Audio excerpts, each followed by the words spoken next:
vamos a hablar de dolor de cabeza provocado por hernia de disco. Y usted dirá, bueno, ¿qué relación existe entre una cosa y la otra? El dolor de cabeza creo que es algo de lo más común que hemos sentido. Todos en algún momento hemos tenido dolor de cabeza y es no solamente un dolor común, sino una de las causas más comunes también de consulta médica. Y hoy vamos a centrarnos en el dolor de cabeza que podría ser provocado justamente por esto que les dije. Está con nosotros el neurocirujano Eduardo Huertas para ampliarnos, así que invitarles a que le hagan sus preguntas al doctor a través del Facebook de Buen Día o a través del 6087-7777 si lo quieren hacer en video. Un placer, doctor. Muchas gracias, Huertas. Randall. Un placer estar de vuelta. Bueno, ¿qué le parece si para comenzar la entrevista nos recuerda, por favor, que es una hernia de disco? Y creo que tenemos también una imagen ahí que nos va a ayudar a reforzar esta explicación suya. Una hernia de disco es el debilitamiento progresivo de una articulación principal, que es un disco intervertebral en la columna, que se va dañando y que se endurece su centro y eventualmente rompe su contención y se sale el fragmento del centro dañado del disco de esta articulación. Hay muchas etapas intermedias, pero básicamente lo que está ocurriendo, y como estamos viendo aquí en esta gráfica, es que el centro del disco se va comprimiendo, se va aplastando, pierde su flexibilidad y precisamente rompe, como vemos aquí, el anillo, y donde va rompiendo el anillo del disco, pues eventualmente el centro endurecido se puede salir. Se puede salir de su lugar, comprimir estructuras delicadas, nervios y demás, y producir dolor de cabeza, que es el tema de hoy. Claro. ¿Qué factores influyen para que una persona tenga esto que acabamos de ver? Hay muchos factores, pero en columna cervical uno de los problemas más grandes que tenemos es definitivamente nuestro estilo de vida, la oficina, el estudio, el estar forzando el cuello hacia abajo. Nosotros no fuimos diseñados para usar el cuello viendo hacia abajo. El cuello fue diseñado para ver erectos, ver por encima, para poder cazar, para poder recolectar, para poder hacer muchas cosas. Y en un parpadeo evolutivo de repente pasamos a la ciudad. Y ahora en la ciudad pasamos muchísimas horas trabajando en oficinas, trabajando en diferentes formas, forzando el cuello hacia abajo. Y eso le genera mucha presión y deteriora la articulación. Bueno, que justamente las vamos a repasar aquí en la gráfica que nos van a colocar los compañeros, porque aunque ya lo hemos hablado muchas veces, ¿verdad? Creo que tenemos esas malas costumbres y esas malas posturas que nos llevan a sufrir dolores como este dolor de cabeza. Si tienen la pantalla la ponemos, muchachos. Ok, malas posturas en la oficina o en la casa, estilos de vida que no son los correctos, como dijo el doctor, y el síndrome del texteo. El síndrome de texteo precisamente ya se describió, ya se catalogó como tal. El síndrome de texteo es lo que está ocurriendo todos los días en nuestra vida, en el cual pasamos, el costarricense promedio está pasando 2 horas y media frente a su celular. Imagínese. 2 horas y media al día, y eso en una posición muy forzada del cuello. Y dependiendo del ángulo, incluso no sé si tenemos el gráfico sobre cómo el ángulo va incrementando la carga sobre la columna cervical. En la gran mayoría de las personas están experimentando hasta el equivalente a tener un niño de 8 años montado sobre su cuello durante 2 horas y media mínimo al día. Imagínense lo que eso implica, lo que significa sobre las articulaciones de la columna cervical, que son muy delicadas, son estructuras pequeñas y delicadas. Claro, la presión que está ejerciendo ahí es impresionante. Es enorme y le produce muchísimo daño a la articulación, y queremos que una pastillita nos lo quite, nos lo alivie. Así de simple la cosa lamentablemente no es. Doctor, ¿una hernia de disco puede aparecer en cualquier parte de la espina dorsal? Una hernia de disco puede ocurrir en cualquiera de los 25 discos intervertebrales. Tenemos 5 en la columna cervical, 12 en la columna lumbar, dorsal, y 5 en la columna lumbar. Ahí podemos tener más o menos discos y articulaciones dependiendo de ciertas variaciones anatómicas de algunas personas, pero esto puede ocurrir en cualquier parte. Ahora bien, las que ocurren en columna cervical pueden generar dolor de cabeza. Y esto es muy importante identificarlo, porque muchísimas veces al clínico lo olvida o no lo asocia porque el paciente no está manifestando síntomas hacia sus brazos. Entonces están lidiando con un dolor de cabeza constante y obvian la posibilidad de que sea columna cervical porque no haya manifestaciones. Y no quiere decir que no haya, es que muchas veces estas no se les ha dado la importancia del caso. Doctor, digamos, si la hernia está ubicada en el área cervical, ¿es más probable que provoque dolor de cabeza? Las hernias cervicales son las que provocan dolor de cabeza. Las hernias dorsales o lumbares no provocan dolor de cabeza, pero las cervicales sí. Pero recordemos de que algunas personas que tienen patología de columna lumbar, que tienen hernias lumbares, 2 de cada 3 van a tener patología de columna cervical también.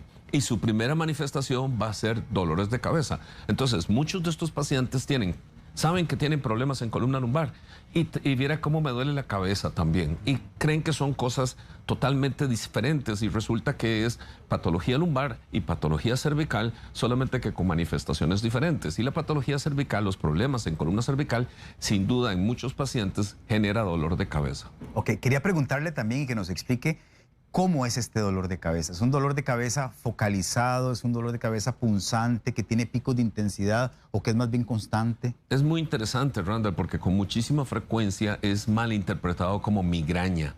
Son personas que se levantan y aquí lo que estamos viendo es un gráfico de lo complejo que es el sistema trigémino cervical y el sistema nervioso central. Es la relación del cerebro con la médula y los nervios que van hacia la cabeza y hacia la cara. Entonces, cuando tenemos una hernia en la columna cervical, estimula el sistema trigémino cervical y este a su vez va a dar manifestaciones en la cabeza, usualmente en la región temporal, puede ser al frente, en la región de la frente, detrás de los ojos y en la parte de atrás del occipital. Cuando tenemos a una persona catalogada como migrañoso, pero que tiene dolores de cabeza diarios, hay que replantearse ese diagnóstico porque la migraña no es diaria constante. La migraña son por crisis, son periodos, son etapas, vienen y van. Y hay periodos muy buenos donde no tenemos ninguna manifestación. El dolor por trastornos cervicales, por hernias cervicales, no necesariamente, no se comporta de esta forma. Prácticamente es constante o con muchísima frecuencia. Responde a algunos de los medicamentos antimigrañosos, pero realmente ese no es su tratamiento. Y aquí podemos ver algunos de los patrones de dolor que se ven muy bien. Escogí los 2 patrones de dolor más frecuentes que pueden producir una hernia cervical. Y como lo puede ver, Randall, se parece muchísimo a una migraña. Dolor periorbitario, detrás de la órbita, es igualito a una migraña. Entonces, pero ¿qué es lo que ocurre? Que no es desencadenado por los mismos desencadenantes de migraña y además es muy frecuente, prácticamente diario. Es más, tengo muchos pacientes que me dicen, doctor, me despierto con dolor de cabeza. Y eso casi siempre es causado por la almohada, porque usan almohadas muy altas, ya tienen un disco dañado, usan almohadas altas, pasan forzando su cuello durante muchas horas. Y entonces, por supuesto que se van a despertar con dolor. El tejido está inflamado, el tejido está contracturado y entonces se despiertan con dolor. Que ese es todo un tema, doctor, por cierto. Ese es todo un tema. El uso de la almohada, ¿verdad? Porque ahora además dormimos como con 7 almohadas. Y eso es terrible para la columna cervical porque estamos haciendo lo mismo que el día, pero en la noche. Imagínense. Y muchas personas, más bien por el contrario, tienen manifestaciones al final del día. Y cuando historiamos un poquitito, resulta que trabajan en oficinas, resulta que pasan viendo su celular, resulta que están forzando su cuello hacia abajo por horas y horas y entonces desencadena el dolor porque ya hay un daño estructural en uno de los discos. Quería saber, doctor, también si este dolor de cabeza del que estamos hablando es un dolor que comienza súbitamente, de repente, o da avisos. Porque como en el caso de los migrañosos, ¿verdad? Que ven cositas antes de... Una de las características que no tiene es aura. Es decir, el aura en el migrañoso es una de las cosas más típicas y manifestaciones que yo siempre he dicho, que dicha que usted tiene aura porque le avisa que va a empezar el dolor y puede hacer algo. Pero este no tiene aura, este no va a tener escotomas, o sea, las lucecitas, este no va a tener esas manifestaciones, sino que va a ser un dolor insidioso que va incrementándose, incrementándose, incrementándose y poniéndose peor durante el transcurso de las horas. Insisto, en algunos pacientes puede ser incluso en la mañana y esto puede ser, como dijimos, por el montón de almohadas o por las posiciones inadecuadas en las que estamos durmiendo. Y otros puede ser al final del día porque están forzando su cuello y están dando. Algunos pacientes dicen, doctor, yo vuelvo a ver hacia arriba, estoy tendiendo la ropa y me produce un dolor muy fuerte de cabeza. Bueno, ahí está claramente generado, es lo que conocemos como cefalea cervicogénica, es decir, dolor de cabeza originado en la columna cervical, provocado precisamente porque hay un daño en la columna cervical y donde forzamos nuestro cuello hacia arriba o hacia abajo, desencadena el dolor de cabeza. Bueno, para resumir esta parte de la cual estamos hablando, vamos a colocarles una gráfica con las características o los síntomas más bien del dolor de cabeza provocado por una hernia de disco. Es un dolor de cabeza constante, como lo dijo el doctor, contractura los músculos de las cervicales, la gente siente dolor al despertar, mareos al mover la cabeza, que era algo parecido a lo que Esto puede ocurrir bastante, sí. Y una cosa que quiero hacer énfasis, Randall, contractura de los músculos cervicales. Muchísimos de mis pacientes que llegan con dolor de cabeza originado en columna cervical no son conscientes de su contractura muscular.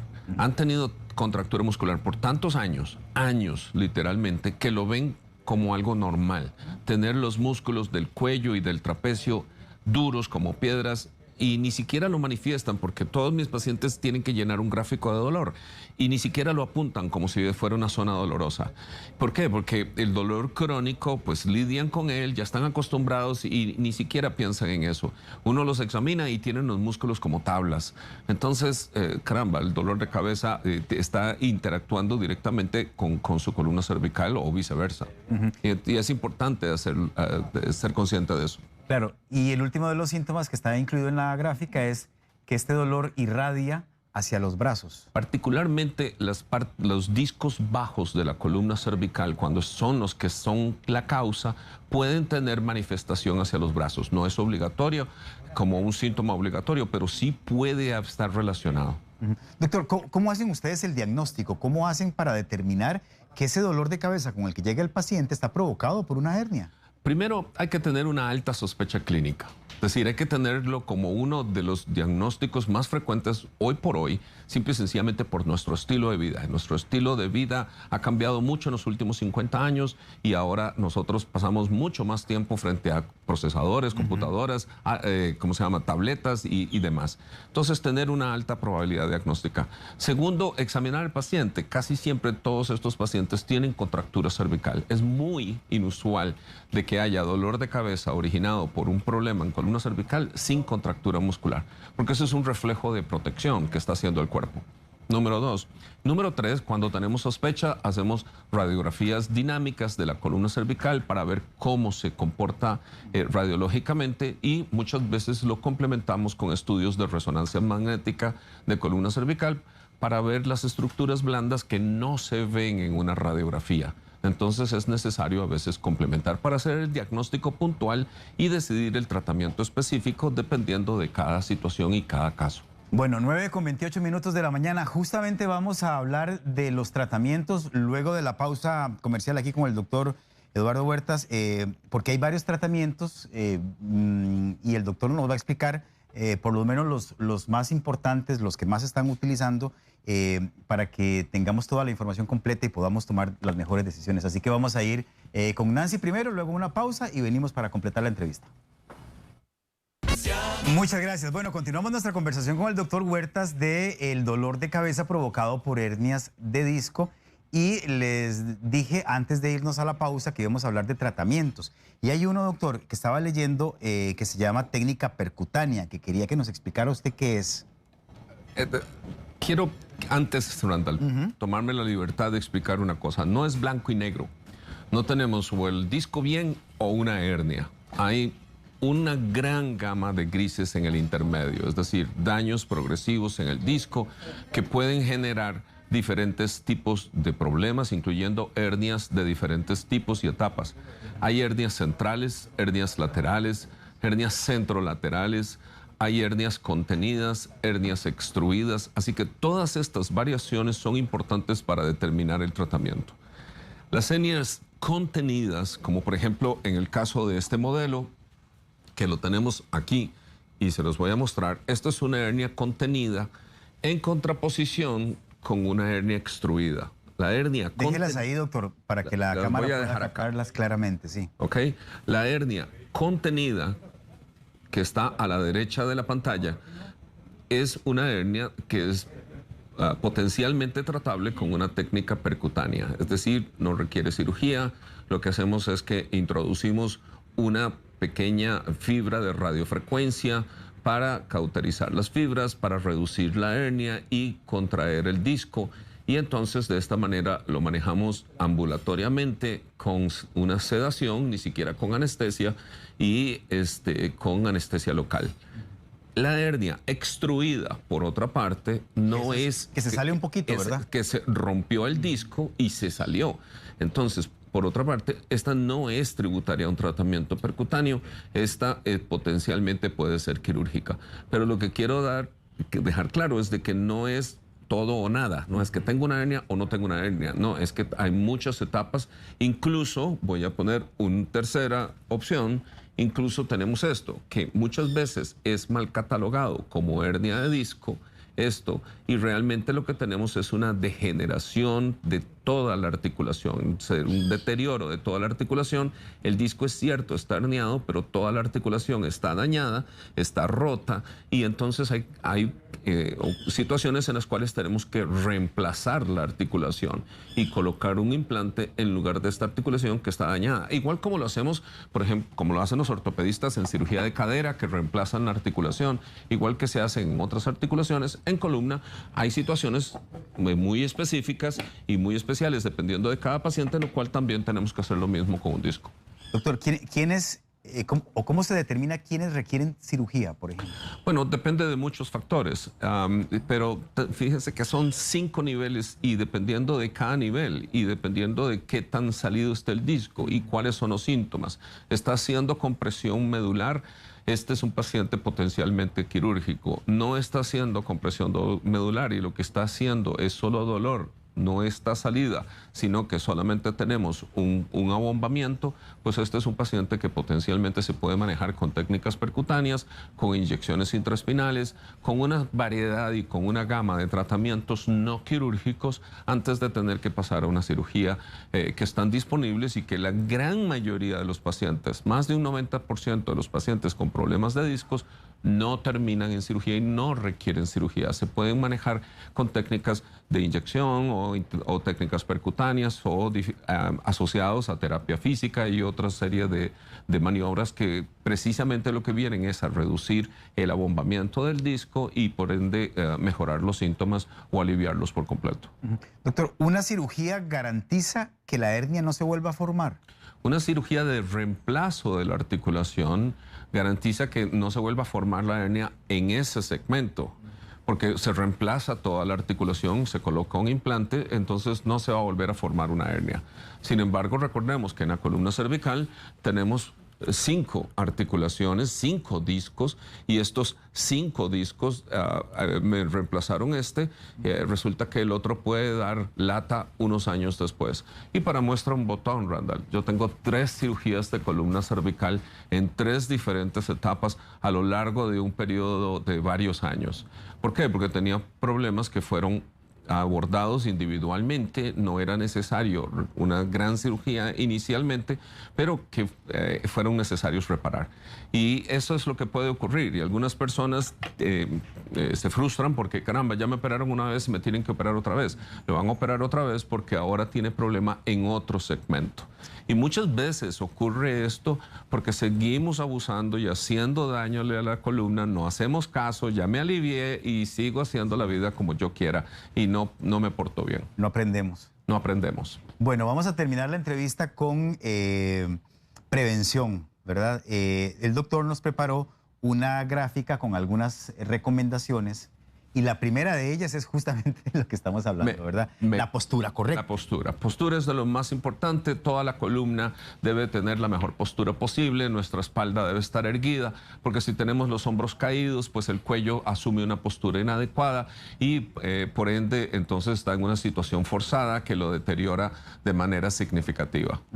Número 2, evitar cargas excesivas. Sí, y las cargas excesivas, volvemos otra vez, más frecuente que estamos haciendo en este momento es viendo el celular todo el día. Pero también hay personas que se ponen peso en la cabeza, hay gente que se para de manos, no de manos, sino que se para sobre su cabeza para hacer ejercicios supuestamente que son beneficiosos, pero que están cargando a la columna cervical para lo que no fue hecha. Número 3, descansar lo suficiente. Y esto también es otra cosa que aunque escuchamos muy frecuentemente que necesitamos dormir calidad, no lo estamos haciendo. Hay toda una especialidad en la medicina que es en enfermedades del sueño. Ya incluso ustedes han tenido invitados Sí, claro. aquí. Y uno de los problemas más grandes hoy por hoy de nuestra sociedad es que no descansamos apropiadamente, ni siquiera, no solamente suficiente, sino apropiadamente. Un buen colchón, un colchón firme, semiortopédico, una almohada pequeña, que le dé estabilidad a la columna cervical, son herramientas fundamentales para descansar apropiadamente. Bueno, y voy a leer rápidamente los 4 que nos restan, que es el control del peso, hacer ejercicio, eliminar tabaco y mejorar la alimentación. O sea, un estilo de vida saludable. Un estilo de vida saludable es fundamental. El tabaco, la gran cantidad de personas que fuman ignoran que deterioran los discos de la columna cervical de manera acelerada y que también promueve osteoporosis, que eso solamente deteriora más la columna. Sí, estamos acostumbrados a escuchar acerca del daño del tabaco en los pulmones. A nivel pulmonar. Exactamente, pero no a nivel de su A especialidad. nivel espinal. Y es uno de los problemas más importantes. Tanto así que yo no opero, excepto en situaciones de emergencia, nunca opero fumadores. Primero los hago que dejen el cigarro porque deteriora todo lo que hacemos y no nos deja trabajar en buenas condiciones. Doctor, gracias. Muchas gracias, Randall. No, gracias a usted por habernos Placer. acompañado y gracias por todas estas recomendaciones. El teléfono del doctor Huertas, 2208-1211, ahí está apareciendo. Y también él tiene disponible para ustedes un WhatsApp que es el 8391-2111. Se lo repito, 2208-1211 y el WhatsApp 8391-2111. Nada más le ruego un poquito de paciencia a la gente. Sí, ¿verdad? Porque a veces Se llaman satura mucho. sí. Un poquito.